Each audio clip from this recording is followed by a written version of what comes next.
अब पापों को अब धोने का ये वक्त निराला आया है। ये दिन जो है बड़े पावन है, सब धर्म का सार समाया है। नवकार यही, जैनत्व यही, महावीर की वाणी यही, जग में उस वाणी को साकार करे, यह पर्व पर्यूषण आया है।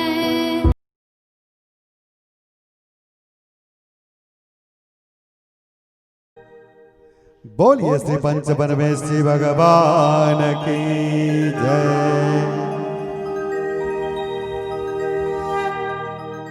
बाजे छम छम छम छमाछम बाजे घुंघरू, बाजे घुंघरू, हाथों में दीपक लेके आरती करो। बाजे छम छम छम छम छम छमाछम बाजे घुंघरू, बाजे घुंघरू, हाथों में दीपक लेके आरती करो। बाजे जाऊं जाऊं जाऊं या विधि मंगल आरती कीजे, पंच परम पद भज सुख लीजे। इसलिए प्रभु तेरी आरती करो, आरती करो, हाथों में दीपक लेके आरती करो। बाजे छम छम छम आरती श्री दिन राजा, भवदत्ती पार उतारो देहाजा। इसलिए प्रभु तेरी आरती करो, आरती करो, हाथों में दीपक लेके आरती करो। बाजे छम छम छम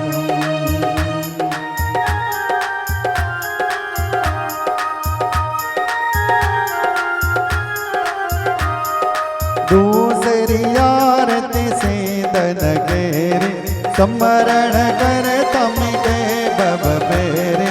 इसलिए प्रभु तेरी आरती करो, आरती करो, हाथों में दीपक लेके आरती करो। बाजे छम छम छम छम छम छमाछम बाजे घुंघरू, बाजे घुंघरू, हाथों में दीपक लेके आरती करो।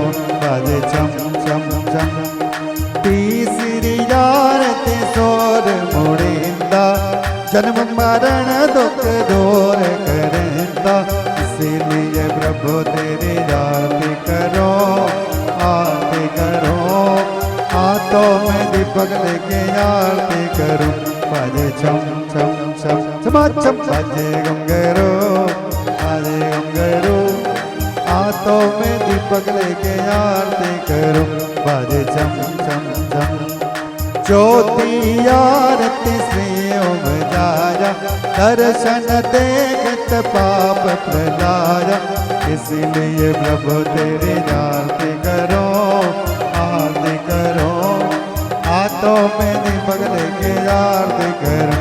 बाजे छम छम छम छम छम छम छम छम बाजे घुंघरू, बाजे घुंघरू, हाथों में दीपक लेके आरती करो। छम छम छम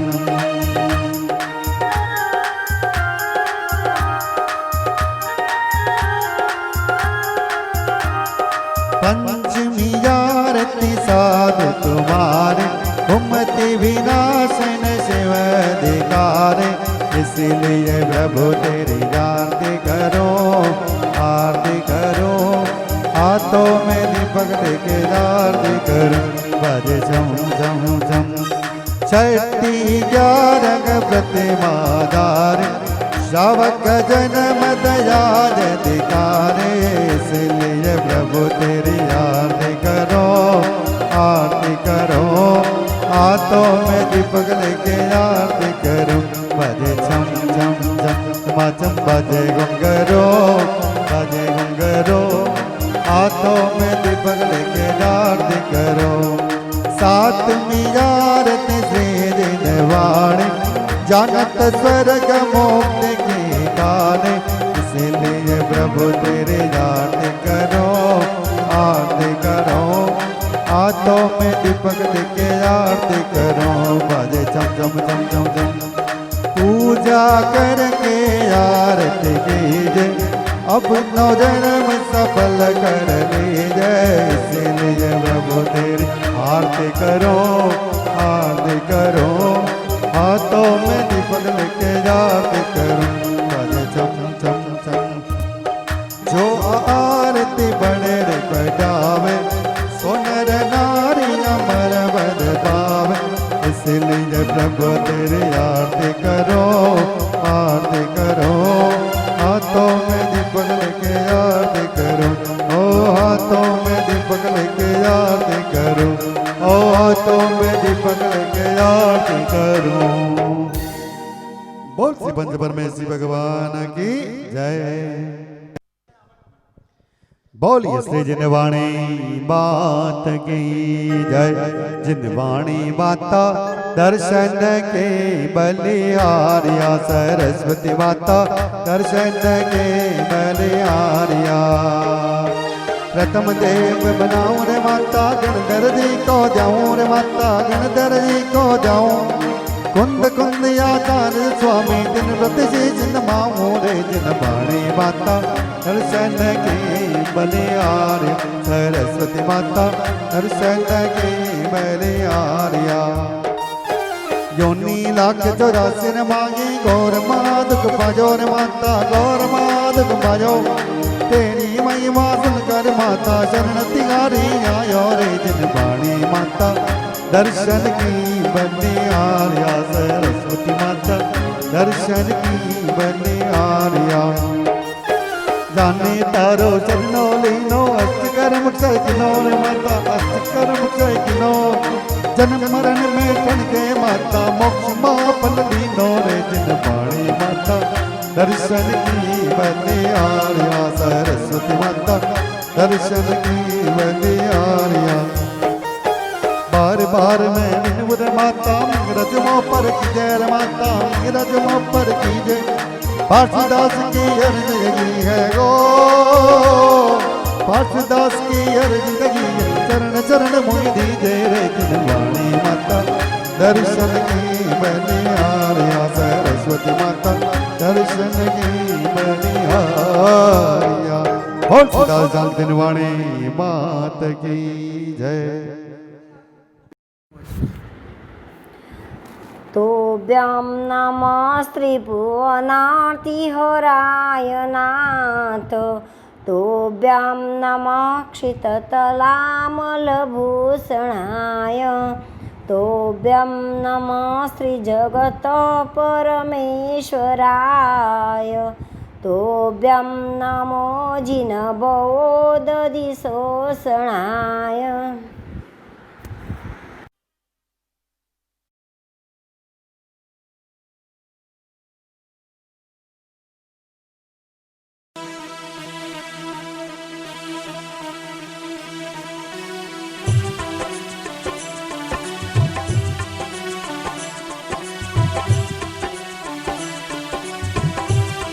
बोल श्री 129 श्री विद्यासागर जी महाराज की जय।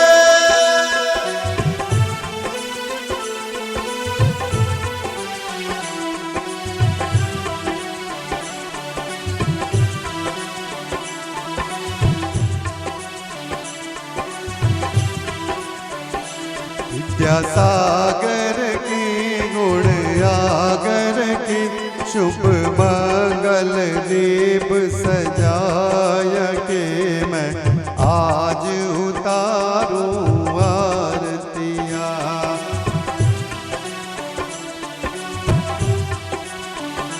विद्यासागर की गुण आगर की, शुभ मंगल दीप सजाय के मैं आज उतारूं आरतियाँ।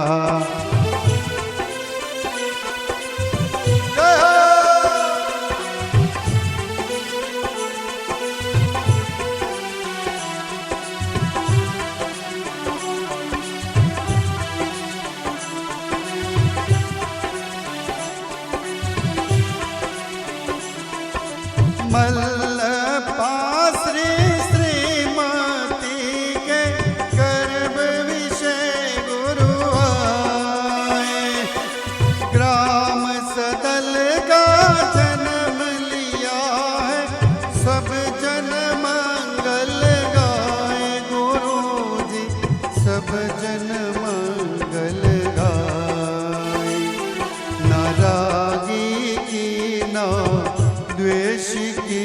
शुभ मंगल दीप सजाय के मैं आज उतारूं आरतियाँ।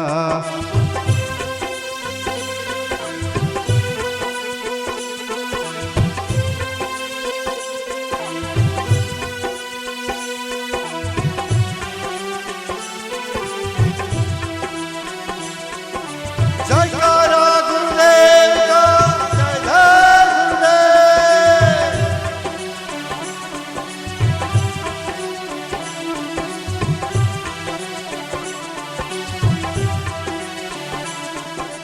गुरुवर 5 महाव्रत धारी आत्म ब्रह्म विहारी, खड्गदार शिव पथ पर चलकर शिथिलाचारी निवारी गुरु जी, शिथिलाचारी निवारी। गृह त्यागी की वैरागी की ले दीप सुमन का थाल वो मैं आज उतारूं आरतियाँ।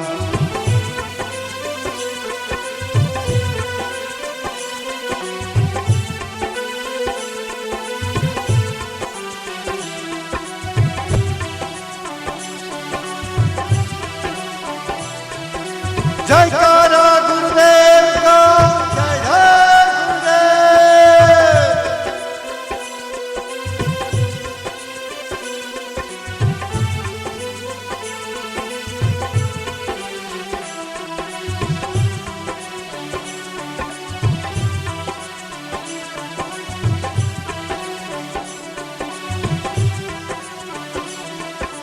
गुरुवर आज नयन से लख कर अलौकिक सुख पाया, भक्ति भाव से आरती करके भूला नहीं समाया गुरु जी, भूला नहीं समाया।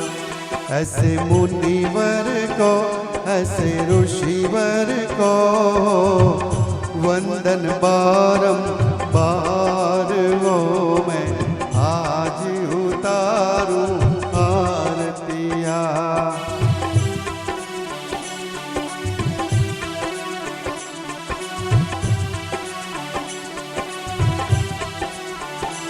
विद्यासागर की गुण आगर की शुभ मंगल दीप सजाय के मैं आज उतारूं आरतियाँ।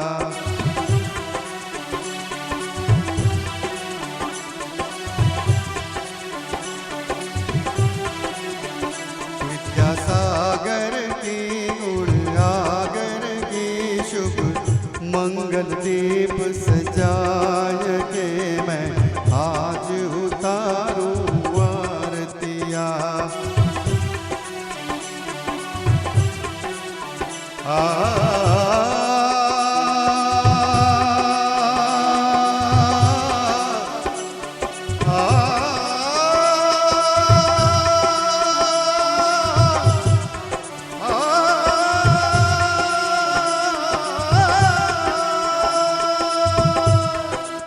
बोल श्री सोनाचल श्री विद्यासागर जी महाराज की जय।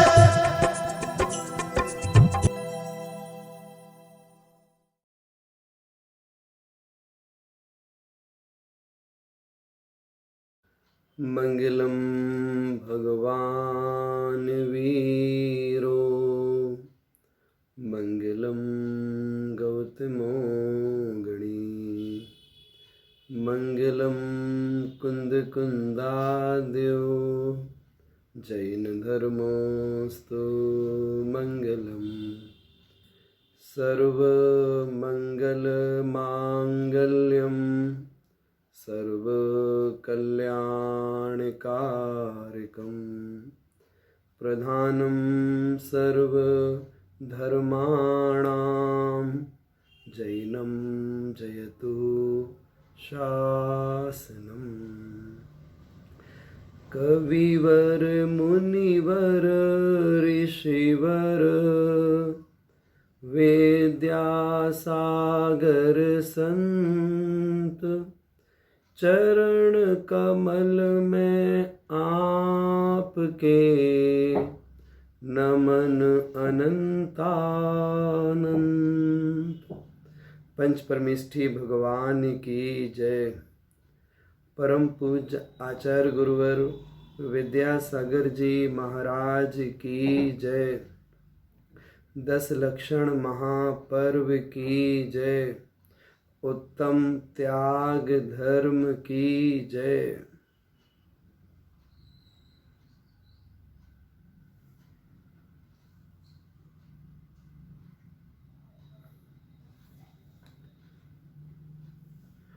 संयम धारण करने के बाद में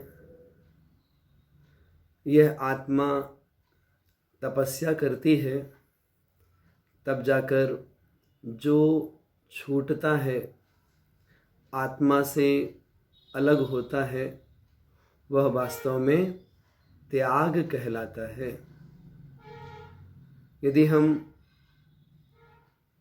थोड़ा विचार करें कि त्याग क्या है, तो हमें मालूम पड़ेगा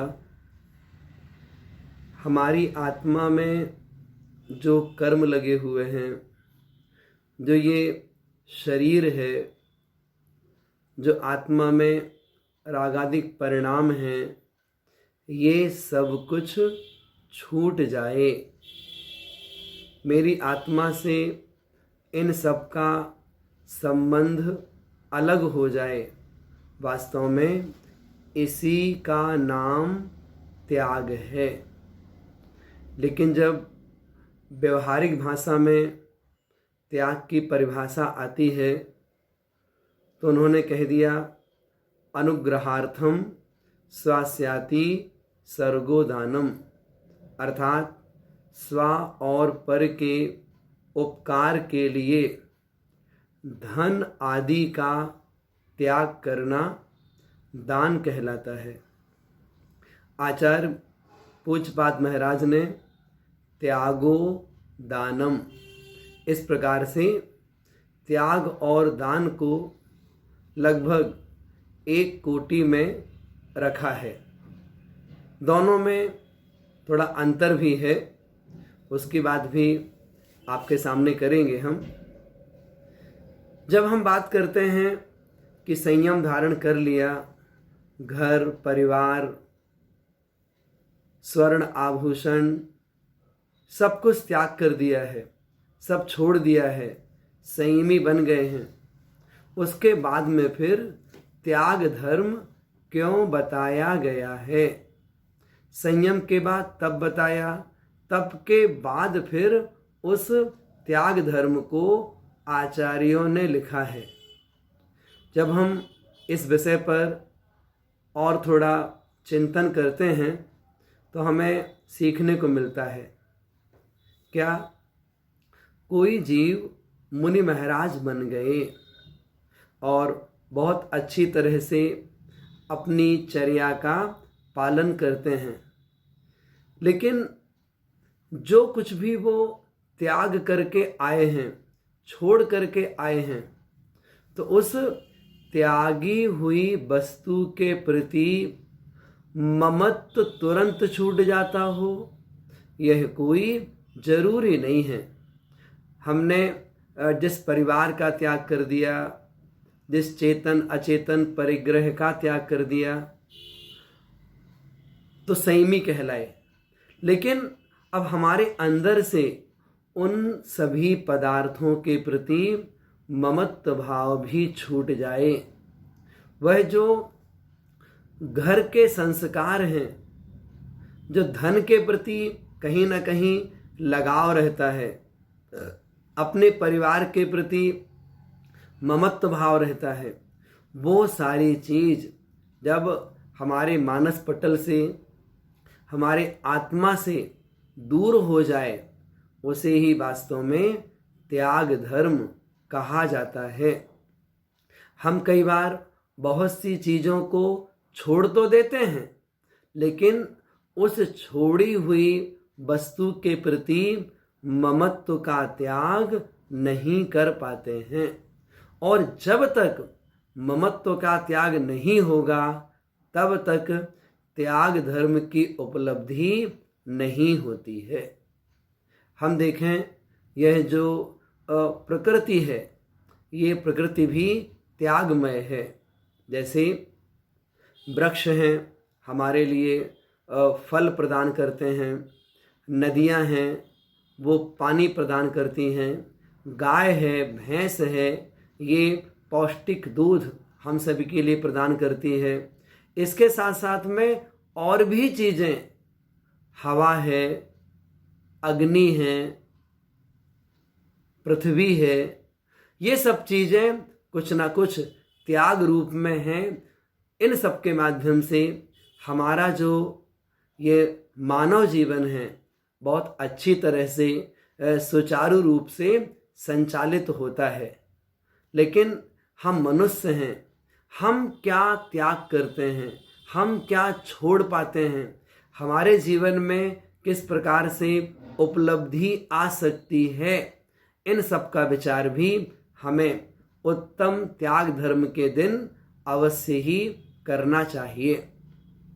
हम देखें, जो बादल काले होते हैं उनमें पानी भरा होता है, और जैसे ही वो पानी का त्याग करते हैं तो वे बादल हमेशा स्वच्छ और साफ हो जाया करते हैं। हम देखते हैं जो समुद्र है वह जल का संग्रह करता है, इसलिए उसका पानी खारा होता है, और नदियां हैं जो निरंतर बहती रहती हैं उनका पानी मीठा होता है, पाचक होता है और है तो स्वादिष्ट होता है। ऐसे करके त्याग की अपनी एक अलग महिमा है, और उस त्याग को आचार्यों ने दान के रूप में भी कहा है। हम देखें, चरणान योग के ग्रंथों में दान को 4 प्रकार से बांटा गया है। सबसे पहले आहार दान है, औषधि दान है, और है तो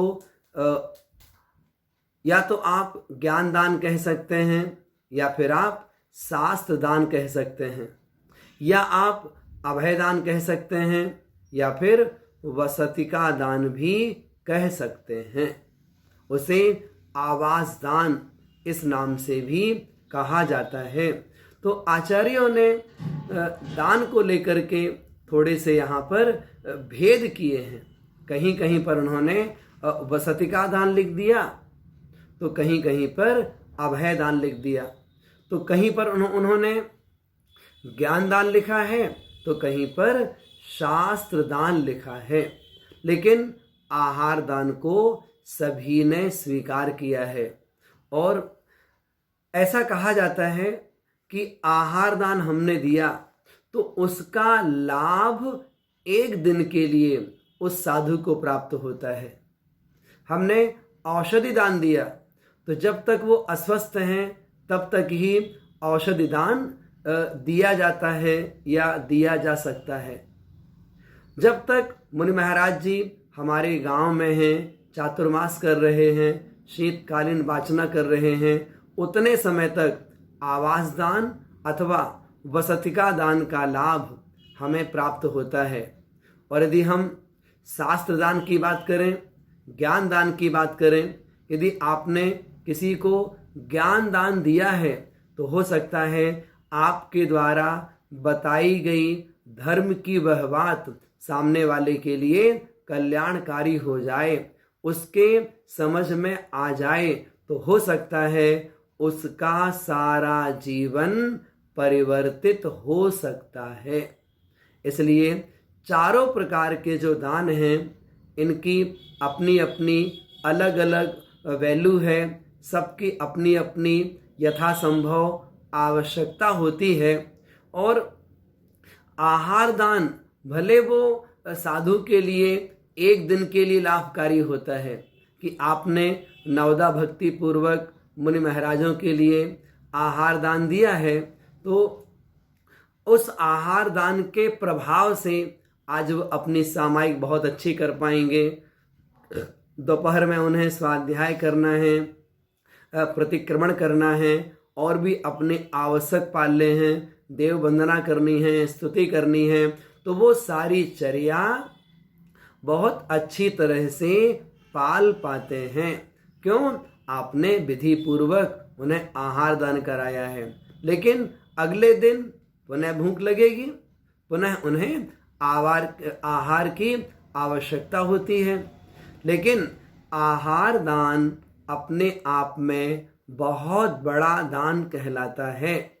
और इस आहार दान की परंपरा इस काल की अपेक्षा से हम देखें तो राजा श्रेयांस के द्वारा प्रारंभ की गई थी। इसलिए राजा श्रेयांस को उस समय दानवीर की उपाधि दी जाती है कि वो दानवीर कहलाते हैं। उन्होंने भगवान ऋषभ देव के लिए नवदा भक्ति पूर्वक आहार दान दिया था। इस प्रकार जो तीर्थंकरों को आहार दान करते हैं वो जीव इतना पुण्यार्जन करते हैं, उनके भावों की विशुद्धि इतनी अच्छी बनती है, कहो तो वे उसी भाव में निर्वाण की प्राप्ति कर लें। अथवा तीर्थंकरों को प्रथम आहार देने वाले तीसरे भाव में मोक्ष प्राप्त करते ही करते हैं। इस प्रकार का नियम बताया जाता है। इसी प्रकार से जो रिद्धिधारी मुनि महाराज हैं उनको भी आहार दान देते हैं। तो कई बार तीर्थंकरों को आहार दान दिया या कई बार उन रिद्धिधारी मुनिराजों को आहार दान दिया, तो उस आहार दान के प्रभाव से, अर्थात जो आहार देने वाले जो श्रावक श्राविका गण हैं उनके पुण्य के प्रभाव से, उनके परिणामों की विशुद्धि से, उनके आहार की विशेषता से, जो उन्होंने जो दाता के 7 गुण हैं और नवधा भक्ति है उस पूर्वक जो आहार दान दिया है, उसके प्रभाव से 5 आश्चर्य भी वहाँ पर हो जाया करते हैं। इसलिए आहार दान को कभी भी हल्के में मत लीजिएगा। जब कभी भी हमारे गांव में, हमारे शहर में मुनि महाराज आते हैं, साधु त्यागी व्रती आते हैं, तो कोशिश करना चाहिए उनके लिए आहार व्यवस्था में हमारा भी थोड़ा सहयोग हो जाए, हम भी अपने द्रव्य का सदुपयोग कर पाएं, हम भी उनके लिए आहार दान आदि दे पाएं। यह भाव हमेशा हमेशा अपने हृदय में धारण करना चाहिए। आचार्य श्री हमेशा इस बात को कहते हैं, यदि मुनिराजों का शुद्धोपयोग आत्मा की लीनता है, तो गृहस्थों का, श्रावकों का यदि शुद्धोपयोग कहा जाए तो वो शुद्धोपयोग आहार दान में है। अर्थात जिस समय हमारे घर पे चौका लगता है, उस समय जो घर पे महिलाएं हैं वो सुबह 5 साढ़े 5 बजे से सफाई करना, और है तो पानी छान के तैयार करना, पानी गर्म करना, और भी जो आहार की सारी व्यवस्था है वो व्यवस्था बहुत अच्छी तरह से करते हैं। और है तो सुबह से लेकर के और जब तक आहार नहीं हो जाते 10:30 बजे 11 बजे तक पूरे घर परिवार का माहौल एकदम प्रशस्त रहता है। सब एक दूसरे के प्रति समर्पित होते हैं और सभी उन मुनिराजों के आहार व्यवस्था की उस चौका का कार्य बहुत अच्छी तरह से करते हैं। और जब नवदा भक्ति पूर्वक आहार देते हैं, उसके बाद उनके अंदर का आह्लाद और बढ़ जाता है। अब जो बचा हुआ भोजन है वह भोजन घर के सभी सदस्य बड़ी प्रसन्नता के साथ करते हैं। अब क्या करना है, घर का काम करके चलो अब कल की तैयारी करते हैं, कल आहार में क्या व्यवस्था बनानी है, अभी मसाले तैयार करने हैं, अभी आटा तैयार करना है। तो क्या हुआ, सारे दिन उन श्रावकों का उपयोग शुभोपयोग रूप बना रहता है, उनके परिणामों की विशुद्धि बहुत अच्छी बनती है। इसलिए जब कभी भी साधुओं को आहार दान देने का अवसर प्राप्त हो तो अवश्य ही उसमें सहभागी बन करके अपना जीवन सफल बनाना चाहिए। आहार दान के साथ साथ में औषधि दान भी उसी में जुड़ जाया करता है। आचार्य पूज्यपाद महाराज ने सर्वार सिद्धि में दान के 3 ही भेद लिखे। उन्होंने औषधि दान को अलग से नहीं लिखा, आहार दान के अंतर्गत ही औषधि दान गर्वित कर दिया। इसलिए औषधि दान उसका भी अपना बहुत प्रभाव है। हम देखते हैं जयपुर में सुशील वैद्य जी हैं और उनके एक शिष्य हैं जो अशोक वैद्य जी कहलाते हैं। तो ये लोग पूरे भारतवर्ष में जहाँ जहाँ भी मुनि महाराज, आरिका माता जी, त्यागी व्रती हैं और किसी को भी औषधि की आवश्यकता होती है, उनके पास समाचार पहुंचता है तो उनके यथायोग अनुकूल औषधि उनके यहाँ से और भारत में अनेकों स्थानों पर पहुंचाई जाती है। और कोई भी त्यागी व्रती वहाँ जाते हैं, उनका स्वास्थ्य ठीक नहीं है तो उनके लिए उपचार करते हैं और साथ साथ में औषधि भी प्रदान करते हैं और कभी भी उनसे वो पैसा नहीं लेते हैं। क्या है ये औषधि दान है। ये एक बार की बात, आचार्य श्री अमरकंटक जा रहे थे तो पेंड्रा रोड में वहाँ पर रुके। तो ऐसा कहते हैं कि कुछ दिन वहाँ पर रहे तो उनके पैरों में बहुत तकलीफ हुई, कांटे से लगने लगे, हर्पिस नाम का रोग उन्हें हो गया था।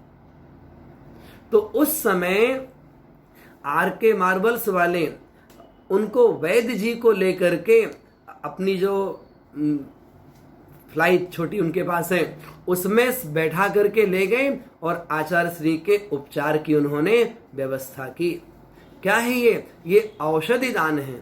औषधि दान का भी बहुत महत्व माना जाता है। हम देखते हैं हरिवंश पुराण में चर्चा आती है और साथ साथ में पांडव पुराण है, उसमें प्रसंग आता है कि श्री कृष्ण जी ने एक मुनि महाराज की वैयावृत्ति की, उनके लिए औषधि दान दिया था। उस औषधि दान के प्रभाव से श्री कृष्ण जी ने तीर्थंकर नाम कर्म का बंद कर लिया। इसलिए जो औषधि दान है इसका भी अपने जीवन में बहुत महत्व है। जो लोग औषधि दान दिया करते हैं वे हमेशा स्वस्थ और संपन्न जीवन जीते हैं। इसलिए औषधि दान के प्रति भी हमें हमेशा समर्पित रहना चाहिए। ऐसे करके आचार्य विद्यासागर जी महाराज ने जबलपुर में उस औषधि के लिए एक बहुत बड़ा स्थान बनाया। इसका नाम क्या है? पूर्णायु उसका नाम है। और उस पूर्णायु में बड़े बड़े जो वैद्य हैं उनको वहाँ पर नियुक्त किया गया। इसके अलावा बहुत सारी बहनें और बहुत सारे भाई लोग वहाँ रह करके दवाइयाँ औषधियाँ कैसे तैयार की जाती हैं, किस रोग की क्या औषधि है, कल्याण कारकम आदि जो महान ग्रंथ इसके अपने औषधि बनाने वाले ग्रंथ हैं, उन सारे ग्रंथों को देख करके और वो औषधियाँ वहाँ पर तैयार की जा रही हैं। और जितने भी त्यागी व्रती हैं सबका उपचार वहाँ पर बहुत अच्छी तरह से होता है। इसलिए औषधि का भी अपने हिसाब से अपने क्षेत्र में बहुत बड़ा महात्म्य है, क्योंकि हम सब संसार में रह करके अपना जीवन जी रहे हैं। कभी किसी को किसी बात को लेके तनाव रहता है, कोई परेशान सा रहता है, कोई दुखी रहता है, उस कारण से उसका शरीर अस्वस्थ होने लगता है। अब शरीर अस्वस्थ है या तो दवाइयाँ खाओ, अंग्रेजी दवाइयाँ खाओ, वो खाएंगे उसके साइड इफेक्ट बहुत होते हैं। लेकिन जो आयुर्वेदिक औषधियाँ हैं उनका सेवन करते हैं तो रोग जड़ से नष्ट होता है। इसलिए औषधि दान का भी अपना बहुत बड़ा महात्म्य है। और जो बैताली दशा हुंबड़ समाज है गुजरात में, वो जो तारंगा में शिविर लगता है, सुशीला बहन, सक्री बहन, वो पूरा जो ग्रुप शिविर लगाता है, उन लोगों ने भी ऐसे त्यागी व्रती सेवा संघ बनाया है। तो जहां भी किसी को औषधि की, आहार की कभी कोई भी आवश्यकता पड़ती है, उनके यहाँ से भी बहुत सारा पैसा भारतवर्ष में अनेक स्थानों पर भेजा जाता है। तो जो ये भैया वृत्ति का कार्य है, साधु सेवा का कार्य है, औषधि दान का कार्य है, आहार दान का कार्य है, ये अपने आप में बहुत बड़ा कार्य श्रावकों के लिए कहा जाता है। वे श्रावक बड़े पुण्यशाली होते हैं जो हमेशा मुनिराजों को आहार दान देते हैं और औषधि की आवश्यकता पड़ने पर उनके लिए औषधि दान भी दिया करते हैं।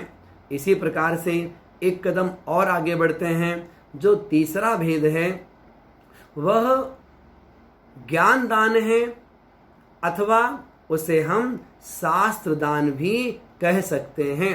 हमारे पास दो लोग हैं, श्रावक भी हैं और मुनि महाराज भी हैं।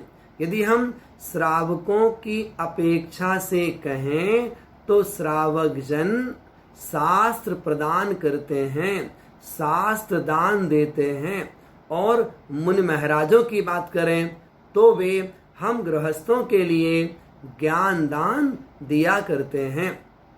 आपने कौंडेस ग्वाला का नाम सुना होगा। उन्होंने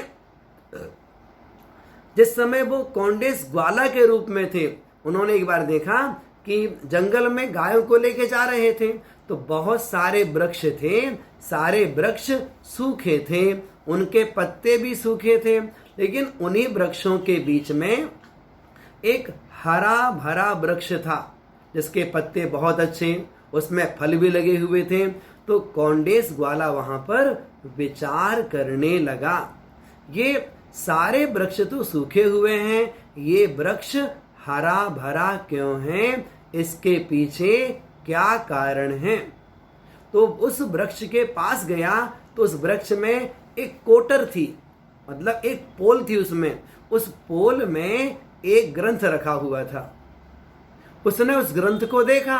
अब वो तो ग्वाला, वो क्या समझे उसके बारे में। उसने ग्रंथ वहां से उठा लिया और इस भाव से उठाया, अगर ग्रंथ यहां रखा रहेगा तो हो सकता है कोई यहां पर गिलहरी आ जाए, है ना, कोई सांप आ जाए, तो हो सकता है वो इस ग्रंथ को नष्ट कर दे।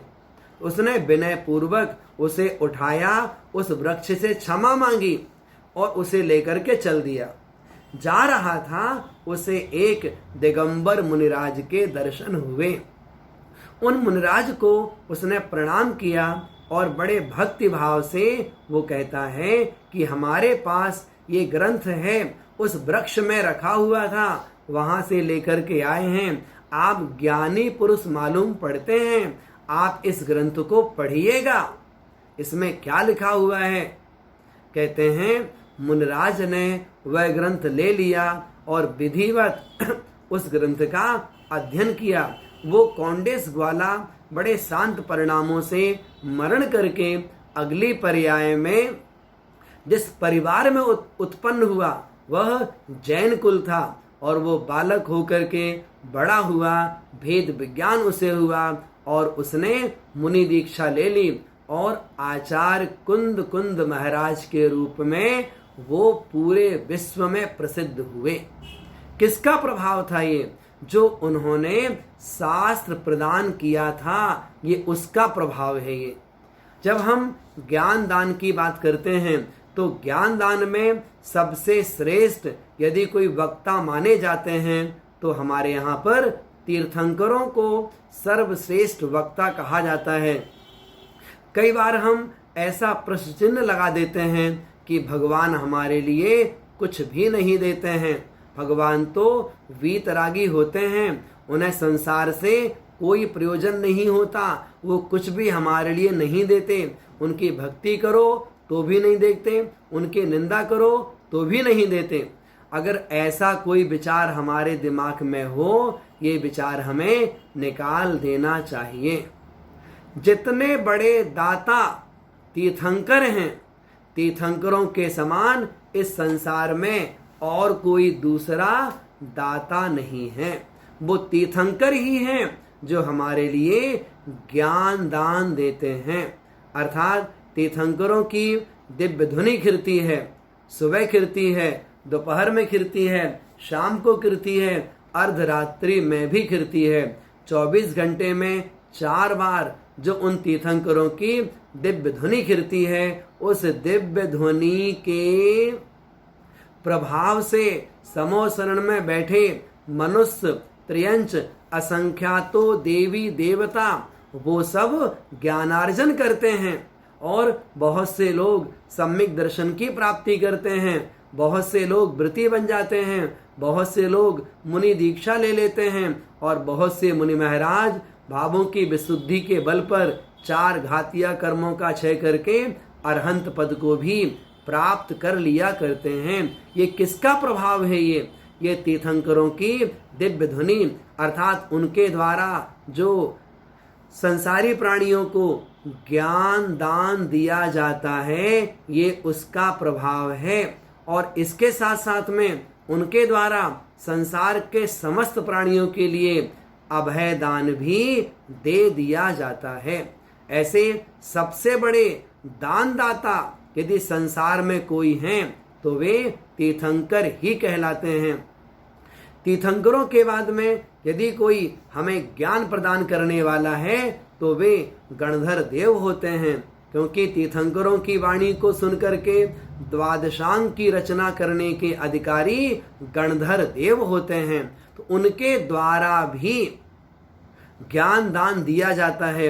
आपने सुना है ना, श्रेणिक राजा ने गौतम स्वामी जी से 60,000 प्रश्न किए और उन सारे प्रश्नों को श्रेणिक राजा ने सुना और उस अभीक्ष्ण ज्ञानोपयोग के बल पर श्रेणिक राजा ने तीर्थंकर नाम कर्म का बंद कर लिया। ऐसे करके वह जो गणधरों के द्वारा ज्ञानार्जन कराया जाता है, वह भी संसारी प्राणियों के लिए आत्म कल्याण का कारण बन जाता है। तीसरे जो ज्ञान दान देने वाले होते हैं वे आचार्य परमेष्ठी होते हैं। वे चाहे आचार्य कुंद कुंद स्वामी जी हों, आचार्य धरसेन स्वामी जी हों, आचार्य पुष्पदन स्वामी जी हों, आचार्य भूतबली स्वामी जी हों, आचार्य उमा स्वामी महाराज हों, आचार्य समंतभद्र महाराज हों, चाहे वीर सेन स्वामी हों, चाहे जिन सेन स्वामी हों, और उस परंपरा में आगे बढ़ते बढ़ते आचार्य शांति सागर जी, आचार्य वीर सागर जी, शिव सागर जी, ज्ञान सागर जी और वर्तमान में आचार्य विद्यासागर महाराज जी के मंगल आशीर्वाद से आज ना जाने कितने हजारों हजार लोग उस धर्म के मार्ग में आगे बढ़ रहे हैं। ये किसका प्रभाव है? ये उन आचार्य श्री की वाणी का प्रभाव है कि उनकी वाणी सुनकर के कितने सारे जीव संयम के मार्ग में आगे बढ़ गए। तो जो ज्ञान दान देने के अधिकारी होते हैं, ये 3 ही वक्ता इस संसार में कहे जाते हैं। चौथा कोई वक्ता नहीं होता है। उसके बावजूद भी और भी लोग ज्ञान की बात करते हैं। वो सारी जो ज्ञान की बात करते हैं उन आचार्य के मुख से सुनी हुई अथवा उन आचार्यों के द्वारा जो ग्रंथ लिखे गए हैं उस ग्रंथ के आधार पर यदि कोई ज्ञान की बात करता है तो कर रहा है, लेकिन वो वक्ता नहीं कहलाता है। वो तो गुरु आज्ञा से अथवा स्वयं अध्ययन करके कोई बात दूसरों से शेयर कर सकता है, लेकिन वो वक्ता के रूप में जैन धर्म में स्वीकार नहीं किया गया है। इस प्रकार से जो ज्ञान दान है अथवा जो दूसरा भेद शास्त्र दान है, इसको समझना चाहिए। एक कदम और आगे बढ़ते हैं तो वह है वसतिका दान अथवा अभय दान। तो वसतिका दान रहने के लिए स्थान प्रदान करना। किनको? जो त्यागी व्रती हैं, मुनि महाराज हैं, उनको रहने का स्थान प्रदान करना। जब तक वो रहें 1 महीने 2 महीने शीतकालीन वाचना करनी है, चातुर्मास करना है, अथवा कोई आपत्ति विपत्ति आ गई है तो चातुर्मास के बाद और भी समय तक यदि उन साधुओं को वहां पर रहना है तो यथासंभव विनय पूर्वक उनको वहां रहने का निवेदन करना चाहिए। और वो रह करके जो धर्म साधना करते हैं उसमें जो हम सहयोग कर सकते हैं वह सहयोग भी हमें अवश्य ही करना चाहिए। जब हम बसतिका दान की बात करते हैं तो एक गृहस्थ की अपेक्षा से होता है। जब हम अभय दान की बात करते हैं तो अभय दान तो मुनिराज ही कर पाते हैं, अर्थात वो मुनिराज जिन्होंने त्रस और स्थावर सभी प्रकार के जीवों की हिंसा का त्याग कर दिया है, संसार के किसी भी प्राणी से राग और द्वेष नहीं करते हैं, हर्ष विषाद नहीं करते हैं, ऐसे जो दिगंबर साधु होते हैं वे ही संसार के प्राणियों को अभय दान देने वाले हैं। क्यों? उन्होंने संकल्प कर लिया है कि मेरे द्वारा इस संसार में अब किसी भी जीव को कष्ट नहीं होगा।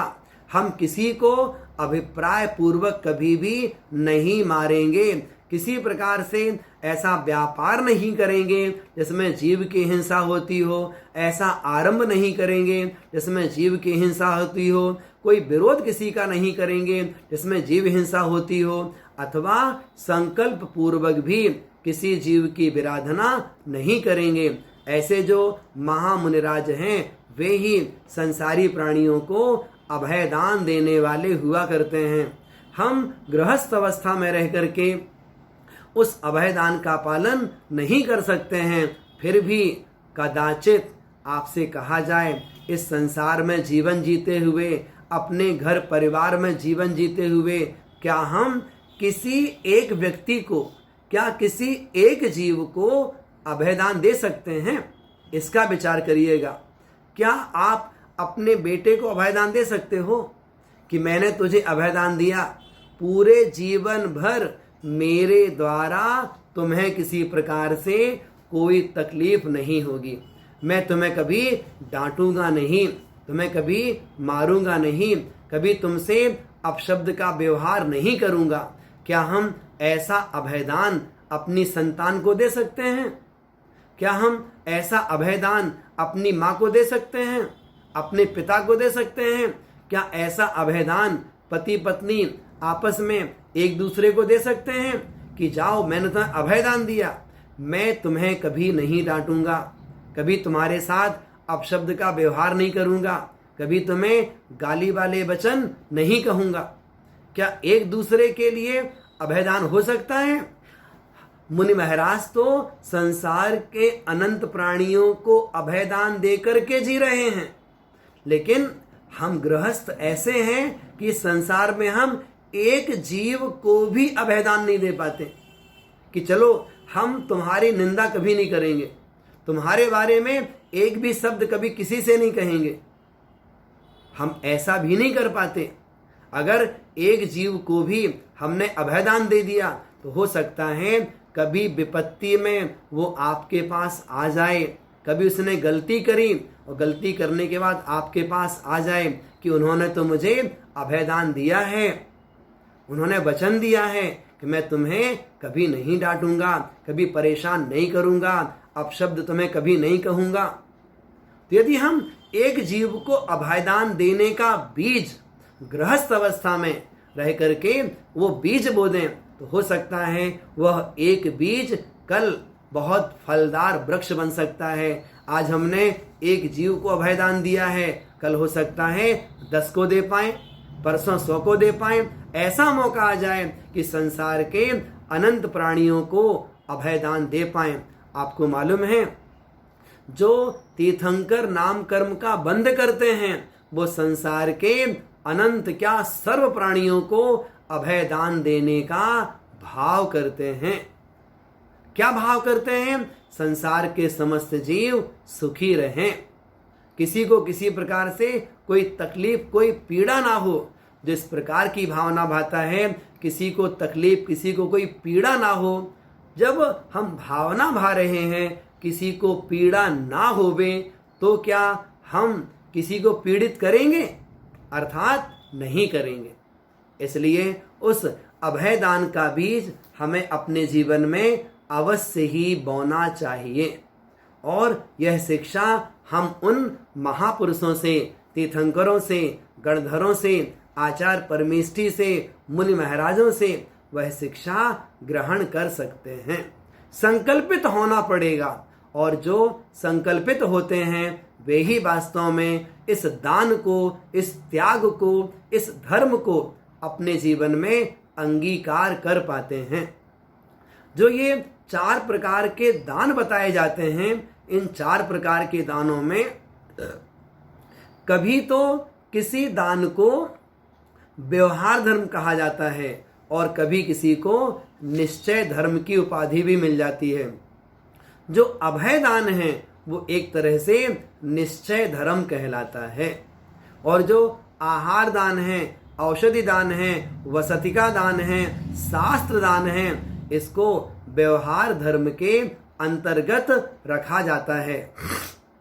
हम आपसे कहना चाहते हैं, बहिरंग की अपेक्षा से जो दान है वह व्यवहार धर्म कहलाता है, और निश्चय की अपेक्षा से हमारे अंतरंग में जो रागादिक परिणाम उत्पन्न होते हैं, उन रागादिक परिणामों का त्याग करना वह वास्तव में निश्चय धर्म कहलाता है। तो उस निश्चय धर्म का पालन करने वाले तो मुनि महाराज होते हैं, लेकिन हम गृहस्थ जन उस व्यवहार धर्म का पालन बहुत अच्छी तरह से हमेशा करें, हमें करना चाहिए। यहाँ पर हम इतना कहना चाहते हैं, जो ये व्यवहार धर्म है, ये व्यवहार धर्म है। कभी भी व्यवहार धर्म को व्यवस्था के रूप में नहीं कहना चाहिए। कई बार होता है कि चौके लगाने का मौका मिलता है, क्या बोलते हैं, वो आहार की व्यवस्था नहीं थी इसलिए हमने चौका लगाया है। ऐसा विचार नहीं करना चाहिए।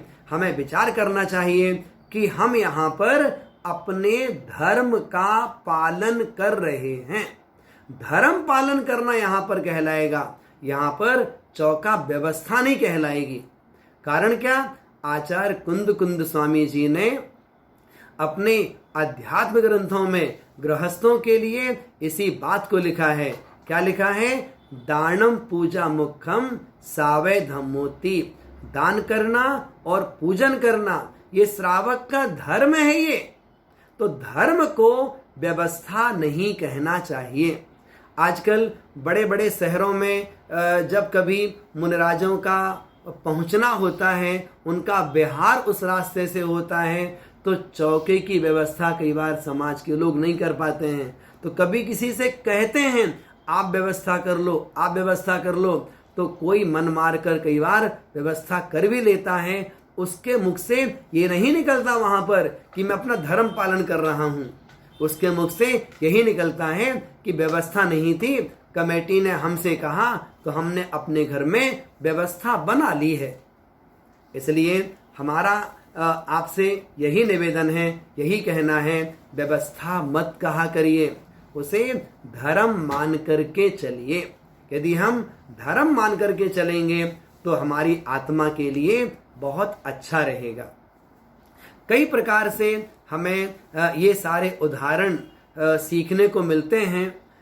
हम देखते हैं जो 5 पांडव हुए, इन 5 पांडवों पर जब मुनि महाराज बने, ये इन पर कौरवों के द्वारा बहुत घोर उपद्रव किया गया। इतना उपसर्ग किया कि उनके शरीर पर गरम गरम लोहे के आभूषण पहना दिए गए।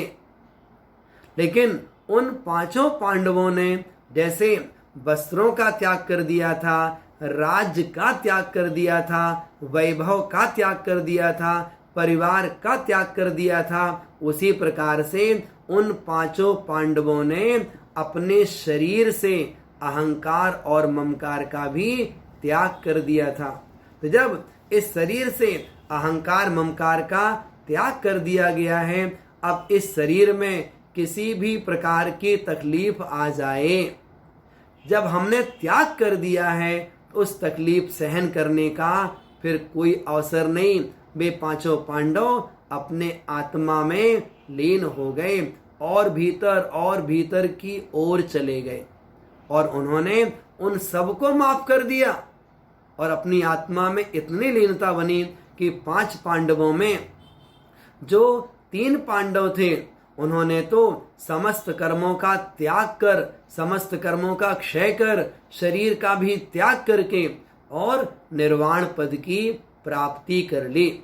और दूसरी ओर जब हम देखते हैं जो नकुल और सहदेव जी ये 2 भाई थे, इन 2 भाइयों ने पहले देव आयु का बंद कर लिया था, इसलिए इन दोनों ने उपसम श्रेणी आरोहण करी और 11वें गुण स्थान में प्रायोगमन संन्यास के बल पर मरण करके सर्वार सिद्धि में अहमिंद्र का पद पाया। ये किसकी महिमा है? ये त्याग की महिमा है। ये कौन सा त्याग है? ये बाहर वस्तु के त्याग की बात नहीं है, उन सबका तो त्याग पहले ही कर दिया था। ये त्याग है अपने शरीर के प्रति ममत्व भाव का, कि उस ममत्व भाव को त्याग कर दिया, उस ममकार को त्याग कर दिया। इसलिए वो पांडव अपने आत्मा में भली प्रकार से लीन हो गए। मुनि क्षमा सागर जी महाराज के बारे में कथन आता है, जब वो वीरेंद्र की अवस्था में और है तो सागर में रहते थे। अभी कल का दिन, हाँ नहीं सॉरी, सागर में रहते थे। कौन? वीरेंद्र जी। तो उनके बारे में कहते हैं कि बहुत अच्छा अध्ययन करते थे वो और बहुत सी संस्थाओं से भी जुड़े हुए थे। तो संस्थाओं का बहुत सा पैसा उनके पास में इकट्ठा होता था। तो उनके पिताजी कहते थे, देखो ये संस्थाओं का पैसा आपके पास आता है और ये पैसा आपको दूसरे कामों में लगाना पड़ेगा। ये पैसा कभी भी अपने घर के काम में नहीं लगाना, बहुत पाप पड़ता है। क्षमा सागर जी ने अपने पिताजी के शब्द सुने और अपने अंदर रख लिए। समय बीता, आगे चल के जब उनका कुंडलपुर जाना हुआ, आचार्य विद्यासागर महाराज के उन्होंने दर्शन किए, उनका मन हो गया अब तो मुझे इनके पास ही रहना है, कहीं भी नहीं जाना है। उनका पुण्य इतना तीव्र था कि उन्हें आचार्य श्री के पास क्षुल्लक दीक्षा मिल गई। उनके पिताजी जीवनलाल जी उनका नाम था। उनके पिताजी दीक्षा के बाद पहुंचे, क्षमा सागर जी के पास बैठ करके कोई चर्चा कर रहे थे। तो क्षमा सागर जी ने कहा, देखो आपने कही थी ना, आपने कहा था ना कि ये दूसरे की संस्था का पैसा है और आपके पास रहता है, खर्च करोगे बड़ा पाप लगेगा। आपने तो केवल एक परिग्रह पाप का उपदेश दिया था। मैंने तो हिंसा, झूठ, चोरी, कुशील और परिग्रह इन 5 पापों का त्याग कर दिया है। आप चिंता मत करिए, मैं पाप के मार्ग में नहीं बढ़ूंगा। मुझे तो आत्म कल्याण, अपने धर्म के मार्ग में ही आगे बढ़ना है। ये है शब्द सुना त्याग का, और उन्होंने 5 पापों का ही त्याग कर दिया। आप देखो सुकमाल स्वामी जी के जीवन को जब देखते हैं हम, तो सुकमाल स्वामी जी जिन्हें सरसों का एक दाना चुभता था, जिन्हें दीपक की लौ चुभती थी, जो भोजन करने बैठते थे तो कमल पत्र पर रखे हुए जो चावल थे, उस चावल से जो भात बनता था उस भात को खाते थे। और जब कोई पड़ोसी राजा उनके यहाँ पर आया तो वो तीनों घटनाएं उसने देखी। देख करके उसे बड़ा आश्चर्य हुआ कि ये जो बालक है, ये व्यक्ति है, इसको अपने शरीर के प्रति कितना राग है, रसना इंद्री के प्रति कितना राग इसको है कि खाने के लिए हमें चावल ऐसा चाहिए, बैठने के लिए सिंहासन ऐसा होना चाहिए, जो दीपक नहीं रत्नों के दीप से जिसकी आरती होती थी, उसे ऐसा दीपक चाहिए, ये अग्नि वाला दीपक नहीं चाहिए। इतना सुकुमार जिसका जीवन था, उनके अंतरंग में भी वैराग आ गया। प्रसंग आपको मालूम है, उन्होंने मुनि दीक्षा ले ली। अब मुनि दीक्षा लेने के बाद में अब बताइए, जो शरीर के प्रति राग था, उस राग को उन्होंने छोड़ा कि नहीं छोड़ा? छोड़ दिया। शरीर के प्रति राग का त्याग कर दिया और जंगल के रास्ते नंगे पैर, तेज धूप की रोशनी में, कड़की धूप में, और है तो पत्थरों के ऊपर चल रहे हैं। पैर छिल गए, खून निकलने लगा, लेकिन वो हारे नहीं। घनघोर जंगल में खड़े होकर के तपश्चरण करने लगे। आप देखिएगा, वह जो स्यालनी या व्याघ्री थी, आई और आकर के 3 दिन तक उनके शरीर को खाया, लेकिन उन्होंने रंच मांस का प्रतिकार नहीं किया। क्यों नहीं किया? क्योंकि उनको भेद विज्ञान हो गया। उन्हें समझ में आ गया, संसार असार है, आत्म कल्याण से ही हमारा जीवन अच्छा बन सकता है। और उन्होंने शरीर के प्रति अहंकार ममकार का, ममत्व का त्याग कर दिया और अपने जीवन को सफल बनाया। हम आपसे कहना चाहते हैं, हमें भी अपने मानव जीवन को सफल बनाना है, और सफल बनाने के लिए त्याग का मार्ग ही अंगीकार करना पड़ेगा। और वो त्याग किस रूप है? वो त्याग है सल्लेखना। अर्थात जो भी व्रतीजन हैं, इन सबका अंतिम लक्ष्य क्या होता है? अंतिम लक्ष्य है हम उस सल्लेखना को धारण कर पाएं। इसीलिए वो व्रती बनते हैं, इसीलिए घर परिवार का त्याग करते हैं, इसीलिए वस्त्र आभूषणों का त्याग करते हैं। याद रखिएगा, मृत्यु सत्य है, मृत्यु सत्य है। इसलिए उस मृत्यु से भय का त्याग करना चाहिए। और आपने उस मृत्यु से भय का त्याग कर दिया तो समझिएगा बहुत अच्छी सल्लेखना कर सकते हैं। और उस सल्लेखना के लिए भी जैनाचार्यों ने त्याग का ही मार्ग बताया है। उसमें 2 शब्दों का प्रयोग होता है, सत लेखना। सत माने भली प्रकार से, अच्छी तरह से लेखना, लेखन करना। किसका लेखन करना? काय और कसाय का लेखन करना। काय माने शरीर, अर्थात शरीर का लेखन करना कि हमारा शरीर धीरे धीरे क्रस हो रहा है कि नहीं हो रहा है। और दूसरा कसाय भाव का लेखन करना, आत्म साक्षी में अपने पास बैठ करके देखना हमारा कसाय भाव कैसा है। और निर्दोष भाव से देखना, अभी हमने क्रोध कसाय पर कंट्रोल किया कि नहीं किया, अहंकार मेरा कम हुआ है कि नहीं हुआ है, छल कपट कम हुआ कि नहीं हुआ, लोभ लालच छूट रहा है या नहीं छूट रहा है।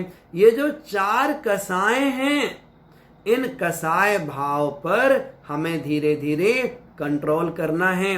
क्यों? सल्लेखना धारण करनी है। इसलिए उत्तम त्याग धर्म के दिन यदि हम सल्लेखना की बात ना करें तो हमें लगता है ये विषय अधूरा रह जाएगा। इसलिए जब त्याग की बात की जाती है तो गृहस्थ अवस्था हो या मुनि अवस्था हो, त्याग क्यों किया जाता है? त्याग किया जाता है अपने अंत को अच्छा बनाने के लिए। त्याग दूसरों को दिखाने के लिए नहीं किया जाता। हम लोग तो एक बात हमेशा कहते हैं, मान का त्याग करो, मान का त्याग करो, लेकिन त्याग का मान मत करो। मान का त्याग करना है, अहंकार का त्याग करना है, लेकिन जो हमने त्याग किया है, त्याग करने के बाद हम उसका अहंकार करें कि हम इतना बड़ा मकान छोड़कर आ गए हैं, इतनी संपत्ति छोड़कर आ गए हैं, इतना भरा पूरा परिवार छोड़कर आ गए हैं, इतने इष्ट मित्रों को छोड़ करके आ गए हैं। कभी भी मुनि महाराज बन करके ये सारी बातें गिनाई नहीं जाती, किसी से कही नहीं जाती हैं। आप गृहस्थ अवस्था में रह करके गुणवान थे रहे होंगे, लेकिन अब तो आपने जो पिता के द्वारा दिया गया नाम था उस नाम का भी त्याग कर दिया है। जब नाम का भी त्याग कर दिया तो फिर त्यागी हुई जो बाहरी वस्तुएं हैं उनका नाम क्यों लेते हो, उनका स्मरण क्यों करते हो? नहीं करना चाहिए। तो अच्छी संलेखना की साधना करने के लिए त्याग धर्म हमें बहुत सारी शिक्षाएं देता है। वो त्याग धर्म कहता है आपने सुबह का भोजन कर लिया है, शाम तक का त्याग कर दीजिए। शाम का भोजन कर लिया है, सुबह तक का त्याग कर लीजिए। सुबह भोजन किया है, 2 घंटे तो अन्न का त्याग करो। इतना भी नहीं हो पाएगा क्या? रात्रि में आपने जो भी पानी लेना था वैसे तो नहीं लेना चाहिए, फिर भी आपने पानी ले लिया। अब कम से कम सुबह 6 बजे तक हम चारों प्रकार के आहार का त्याग करते हैं। कोई संकल्प तो हमारा होना चाहिए, चाहे वो भोजन को लेकर के हो अथवा अन्य भी बहुत सारी चीजें हैं जो त्यागने योग्य हैं, उनका त्याग हमें करना ही चाहिए। बहुत सी चीजें ऐसी होती हैं जो कि यमरूप त्यागी जाती हैं, अर्थात जीवन भर के लिए उन पदार्थों का त्याग किया जाता है। और बहुत से पदार्थ ऐसे होते हैं जो कि तात्कालिक नियम रूप से 1 महीने 2 महीने 4 महीने के लिए हम इन पदार्थों का त्याग करते हैं। जिसके अंदर में त्याग का संस्कार होता है वे ही अंत समय में उस संलेखना को धारण कर पाते हैं।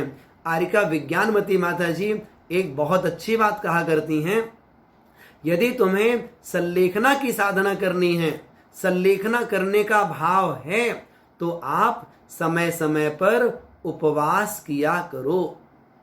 उपवास करके भले आप घर पे अपने चटाई पे लेटे रहो और अपने मन में अपने आवश्यकों का पालन करते रहा करो, लेकिन कम से कम उपवास करने का संस्कार हमारे अंतरंग में अवश्य बनना चाहिए। क्योंकि संलेखना की साधना जब प्रारंभ होती है तो वहां पर सबसे पहला अटैक कहीं पड़ता है तो भोजन पर पड़ता है, वो कि आपको भोजन का त्याग करना होगा।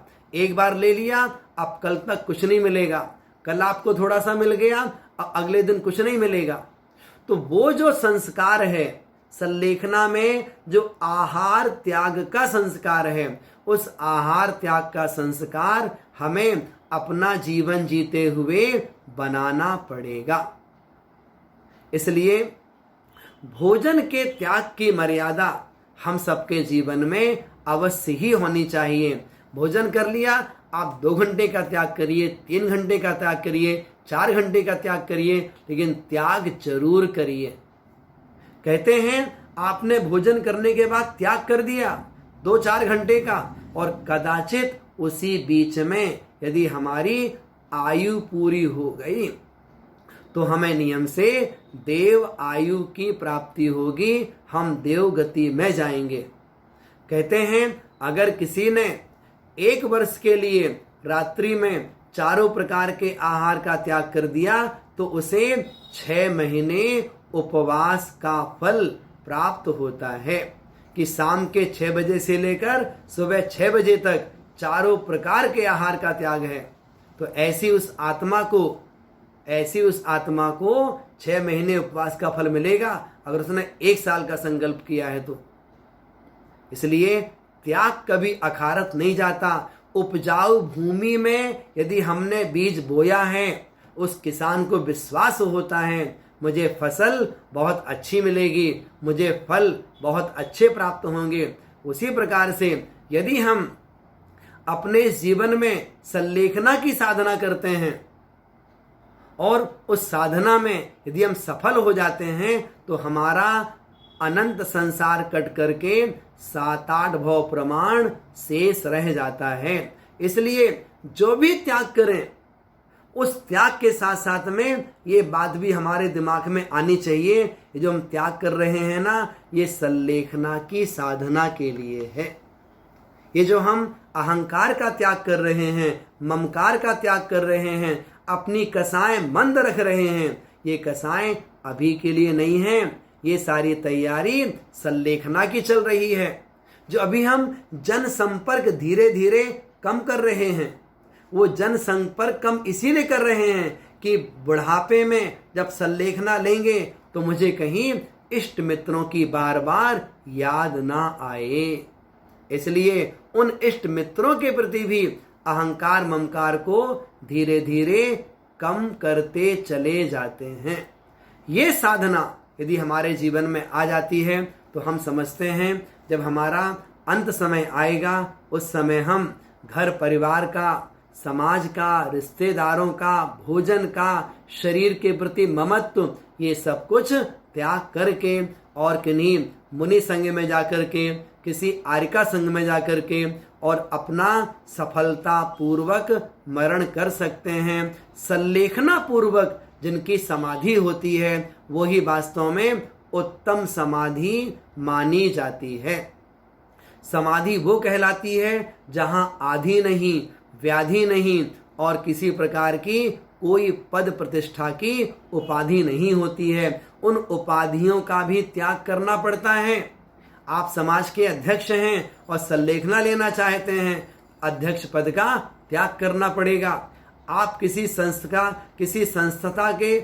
संस्था के पदाधिकारी हैं, संलेखना लेनी है, उस पद का त्याग करना होगा। आप मुनि महाराज हैं, आचार्य परमेष्ठी हैं, उस आचार्य पद का त्याग करना होगा। वो त्याग जब होगा फिर संलेखना का संकल्प होगा। उस संलेखना पूर्वक समाधि जो होती है उससे संसार का छेद हुआ करता है। और यदि हम उस संलेखना को ग्रहण कर लें और अच्छी तरह संलेखना कर लें अपनी, अंत में समाधि अच्छी होगी। और संलेखना ना लें और क्या हमारी समाधि हो गई, तो संलेखना रहित समाधि सुमरण कहलाता है। तो सुमरण एक अलग चीज हो जाती है और जो संलेखना पूर्वक समाधि होती है वो धर्म का मार्ग कहलाता है। तो जैन धर्म में जितना भी त्याग का मार्ग बताया जाता है वो त्याग का मार्ग वो तो एक प्रकार से स्कूल कॉलेज की पढ़ाई है।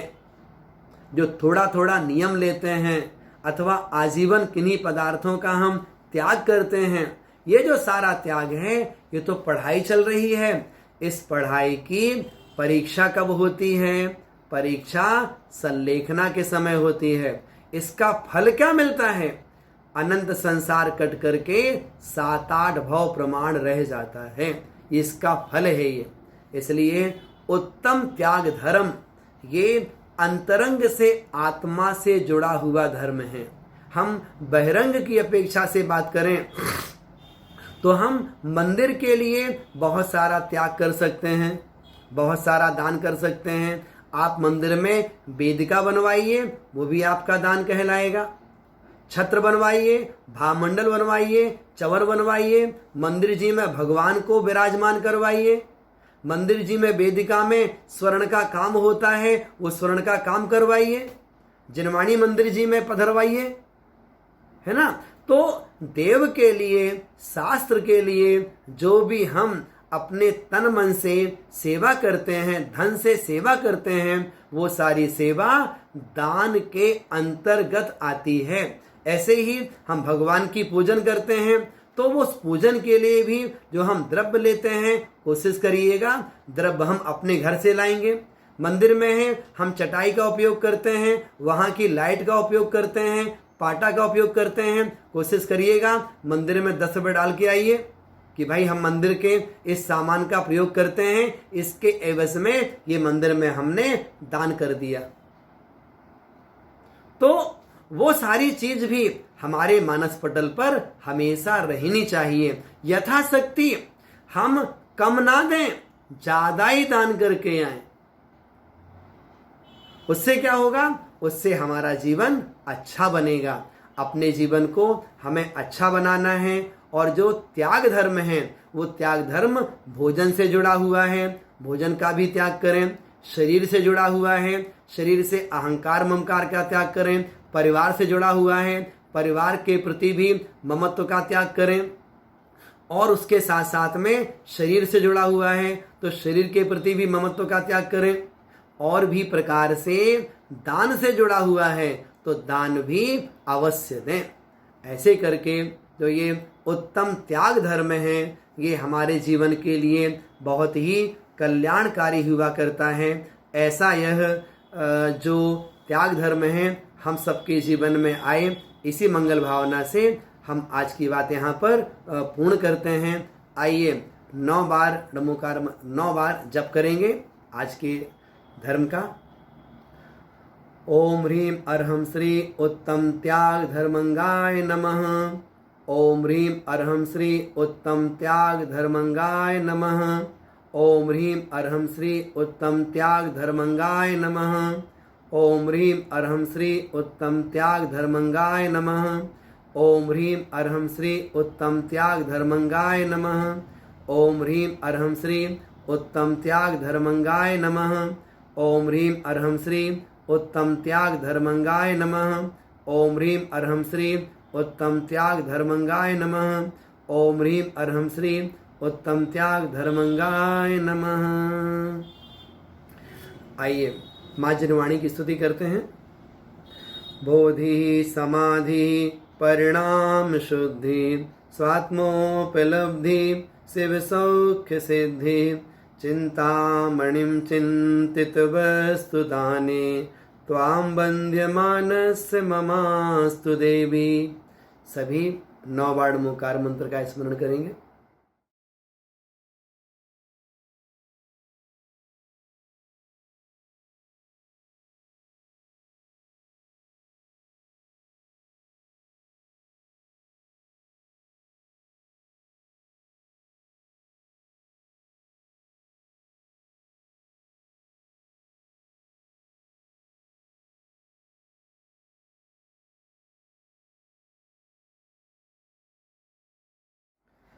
द्वादशांग जिनवाणी माता की जय। परम पूज्य आचार्य गुरु और विद्यासागर जी महाराज की जय। 10 धर्मों की उल्टी गिनती शुरू हो गई है। अब 3 दिन बचे हैं, फिर 2 दिन बचे हैं, अब 1 ही दिन बचा है।